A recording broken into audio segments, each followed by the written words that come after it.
শিশুকে এবিসিডি শেখানোর আগে যে ৪টি জিনিস শেখানো উচিত প্রতিটি পিতামাতার। প্রতিটি অনুভূতির নাম শেখানো।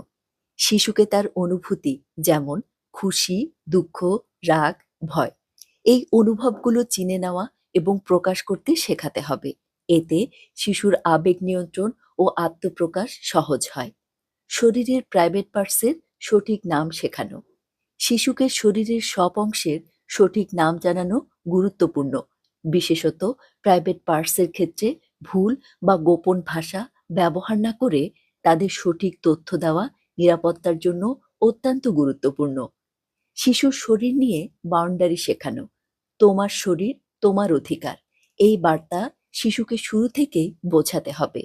কে আদর করতে পারবে, কাকে না বলতে পারবে, এগুলো শেখানো আত্মরক্ষার প্রথম ধাপ। নিঃশ্বাস নেওয়া ও ছাড়ার ব্যায়াম শেখানো। সাধারণ ও সহজ কিছু ব্রিদিং এক্সারসাইজ শিশুকে শেখালে তারা রাগ, ভয় কিংবা উদ্বেগের সময় নিজেকে সামলাতে শিখবে। এই ৪টি বিষয় শিশুর আত্মবিশ্বাস, নিরাপত্তা এবং সামাজিক সক্ষমতা গঠনে ভিত্তি তৈরি করে, যা অক্ষর জ্ঞানের চেয়েও অনেক বেশি দীর্ঘমেয়াদে কাজ করে। তাই প্রতিটি পিতামাতার উচিত শিশুর জীবনের শুরুতেই এগুলো শেখানো।